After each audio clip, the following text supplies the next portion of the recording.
welcome to episode 13 of the Recruitment Intelligence podcast.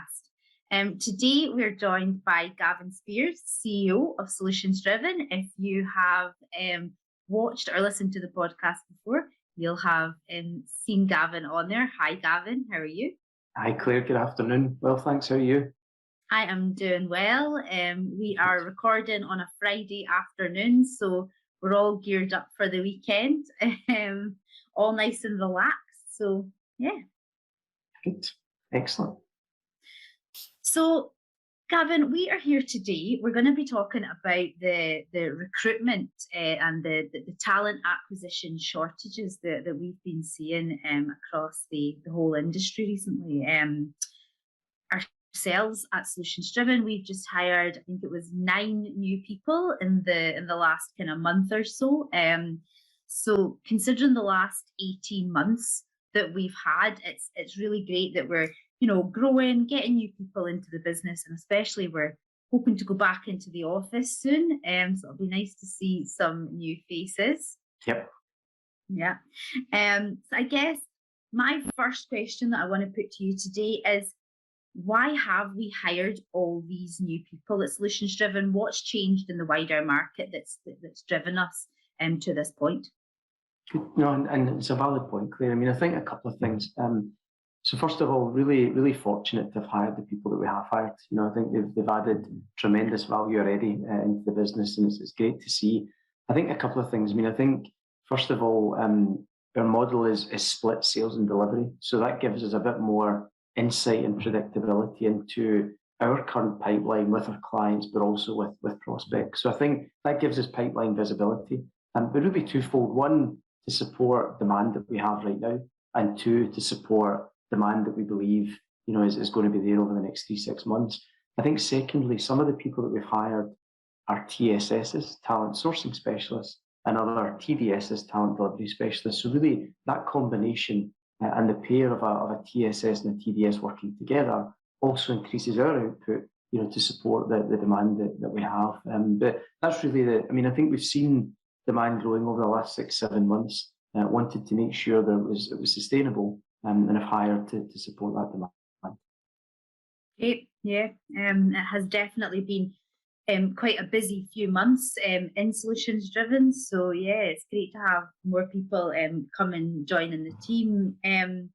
One thing that has been clear though is that this process of hiring these people hasn't been as easy as it perhaps was in the past. And why has it been more difficult, and in what ways has that changed from, say, a year ago? And I mean, it hasn't been easy, right? And hiring recruiters was never easy, but it was always easier than the complex client hiring needs, that we support. So we typically support clients filling difficult roles, confidential roles that have been open for quite some time, roles in remote locations, and that was always perceived more challenging. I think, but it hasn't been easy. So we've really had to dig deep in terms of almost use our own process, almost use our own sourcing methodologies, as well as engagement to engage potential candidates. I think a couple of things. I mean, I think I posted on LinkedIn a few weeks ago around right now there is more global demand for recruiters and more recruitment or recruiter job ads than there are software engineers. And for years, many people have thought software engineering is the kind of the hard to find skill. So right now, that would say recruiters are harder to find than software engineers, which I think is valid. I mean, I think why is that the case? I think many organisations downsized their talent acquisition or recruitment function last year through COVID. It typically happens, one of the first functions to unfortunately get hit. I think then there's been pent up demand, and I think that's really started to speed up over the last couple of months specifically. So all of a sudden, you've got two things happening. You've got companies hiring recruiters, but also companies hiring other roles that recruiters would fill. So it's almost the kind of double whammy of build up that's caused that.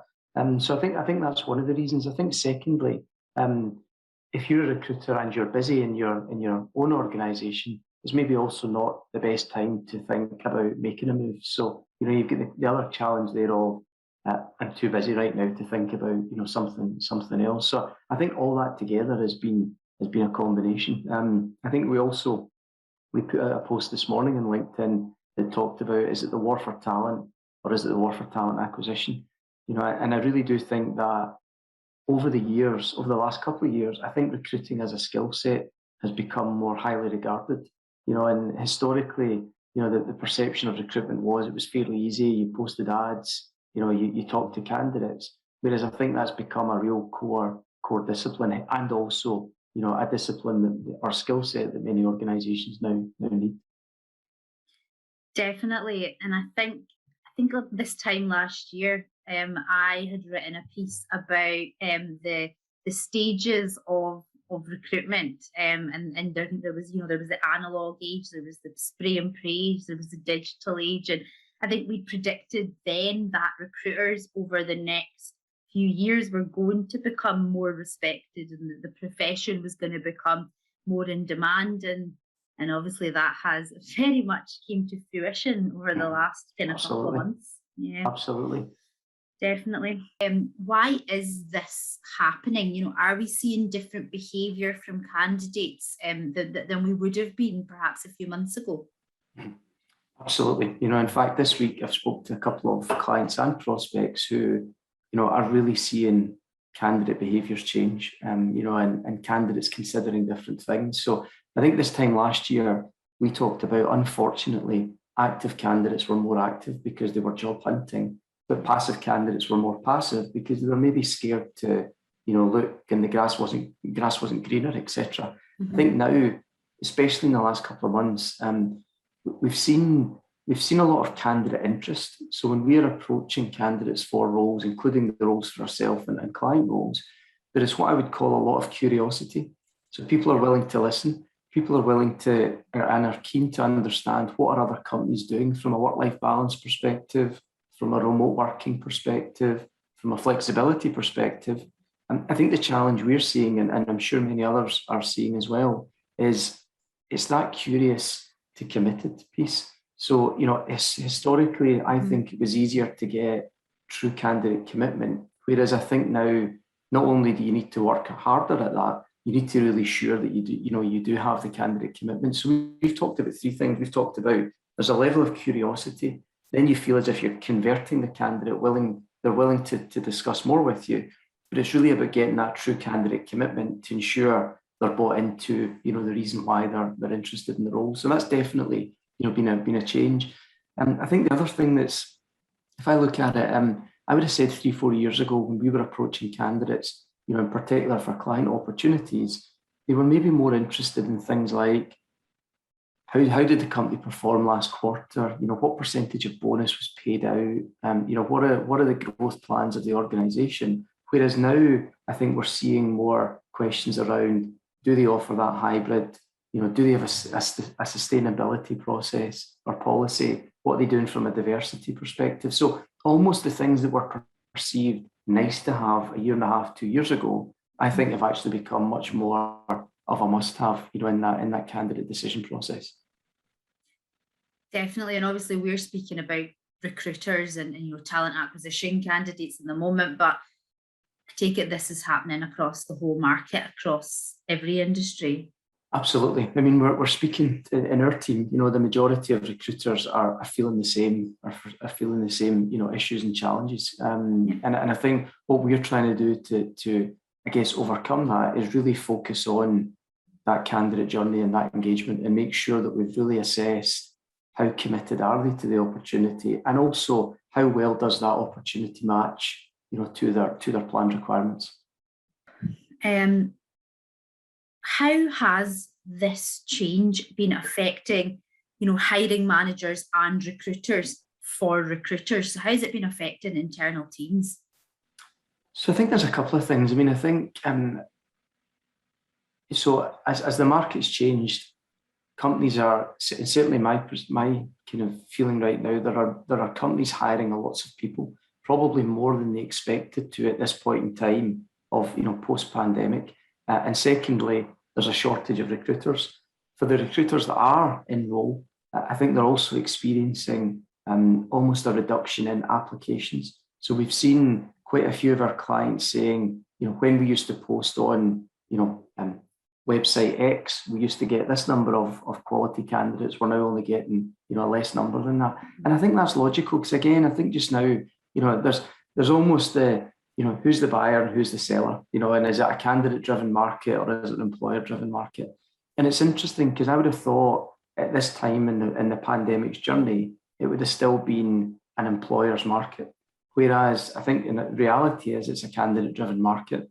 And I think as a result of that, candidates are probably less likely to quickly put themselves out there and say, yes, I'm interested, i.e. apply for a role. So I can understand the logic of applications being down just now, because if you're a candidate who, sees there's opportunities out there, why would you want to kind of, wave the flag and say, I'm interested, contact me. So I think as a result, recruiters are feeling the pain in applications being down, number of recs being up, less support internally, but ultimately hiring managers still needing the roles filled, from the business impact. So it's a bit of a melting pot just now in terms of, pressure from the hiring manager on the business side, pressure because people are trying to hire more recruiters, and then also pressure because the candidate behaviour, the proactivity of a candidate being interested is less than it was, for example, this time last year. Yeah.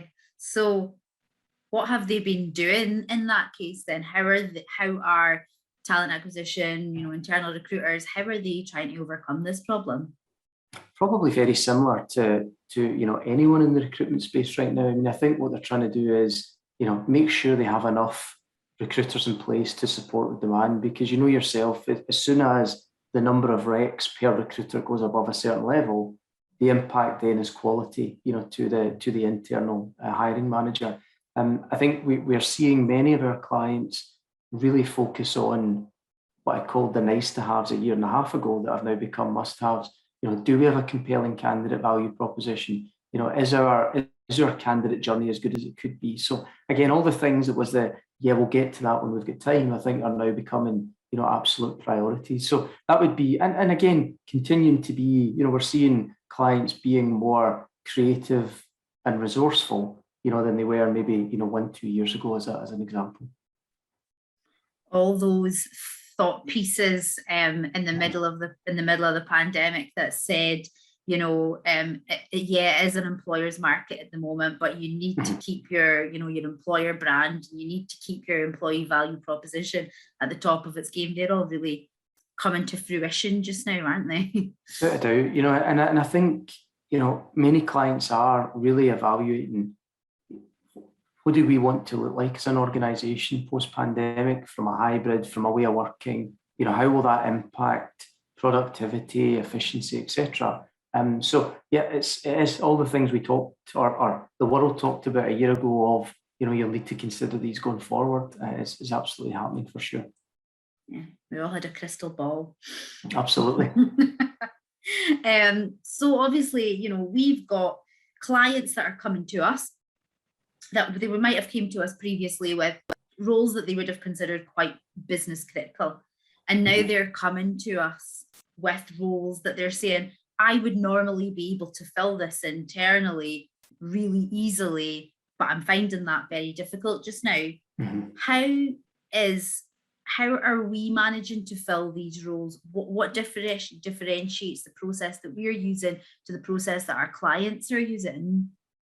And I think going back to that point on, why are clients coming to us just now, either saying, these are roles we used to be able to fill, but we can't, or, can we take one of your team, for a 9-12 month period as an example.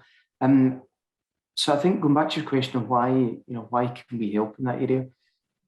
So I think, there's nothing magic about any individual part of our process. The magic really comes around how we put it together and the team and the intelligence that we build around that. I think the first and foremost thing is, and we've actually had this feedback over the last couple of weeks. I think right now clients really want to rely on someone they can trust. And, it's important that regardless if it's us or any other recruiter, that you work with someone that you've trusted over a long period of time. Because I think right now, the importance of hiring and also the kind of changing environment from a candidate behaviour, you really want to have a partner that you've worked with and can trust. I think secondly, how do we do that? I think it's around accountability. So I think rather than hoping that we get to the right result, it's about breaking that process down and making sure we're doing the right things at each stage of that recruitment process. So before we start, do we really have it clear? How important is or how flexible is the client from a remote working perspective, etc. Because again, these are the things that we're seeing and hearing other clients getting bitten by, at the end of the process. For example, I spoke to a client a few weeks ago now. They were hiring a VP of sales themselves directly, and the requirement was they wanted the person to be in the office a couple of days a week and then flexibility for the other half of the week. The candidate that they got to, and the candidates knew that, the candidate they got to offer then said, actually, if a change of heart, I want 5 days remote working.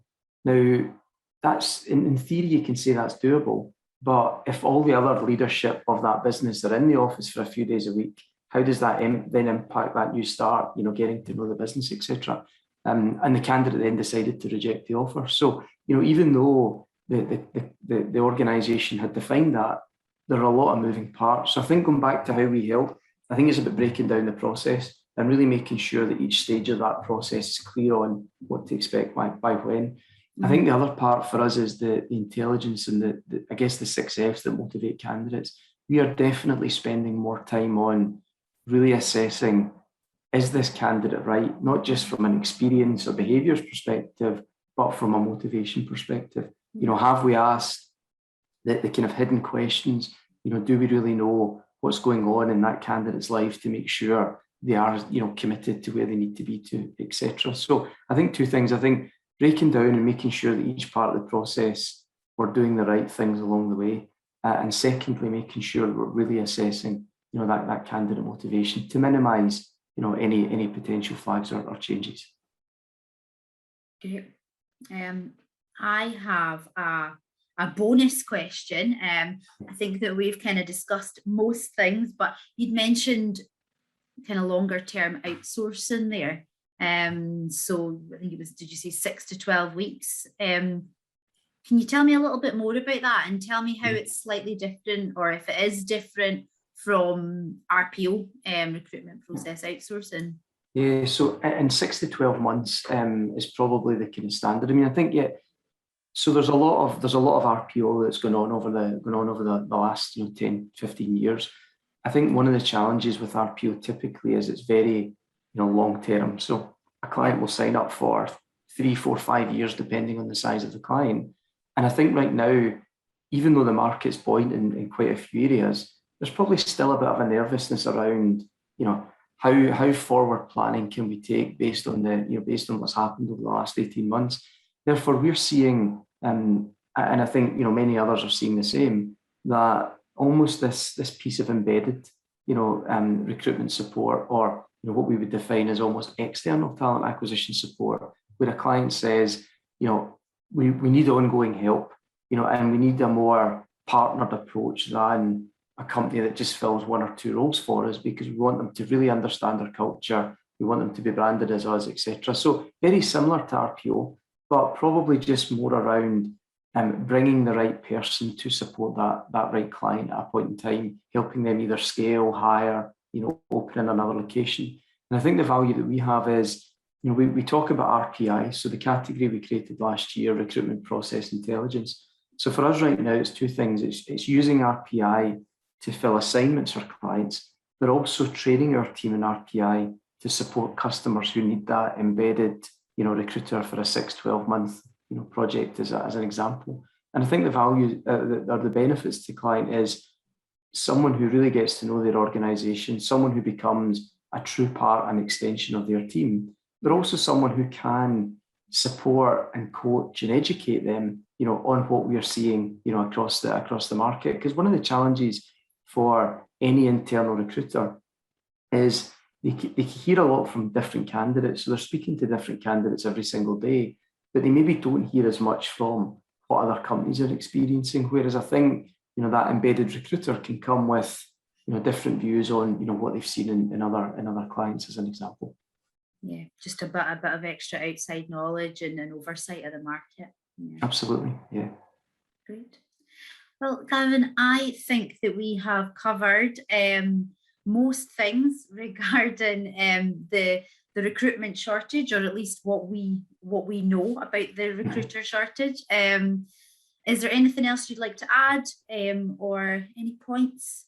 No, nothing really. I mean, I think just the point we talked about earlier. I think there's been so much hype over the years around the war for talent and the global shortage, and and I think clients or hiring teams who are listening to this is just remember how challenging it is for recruiters right now. It's probably one of the most challenging times I've seen in the last 15, 20 years, and that's not an excuse because at the end of the day, ultimately we still need to deliver to the clients. But I think it's about selecting the right recruiter to help you, having the right process, but making sure that you are aware of what is changing in the market and you do understand, for example, the curiosity to committed and what is your organisation doing to really flush that out. But it's certainly a complex hiring time for sure. But I'm delighted to help anyone or have a discussion with anyone that wants to hear more. Absolutely, and I will put a link. Gavin has just put a post up today about the war for talent, or the war for talent acquisition, and then there's a poll attached to that that's got the opinions of various HR and TA leaders. So I'll put a link to that underneath the podcast if anyone wants to take a look at the results. Gavin, thank you so much for coming on this afternoon. Good. I hope you have a good weekend. And you. Bye bye. Great. Bye bye.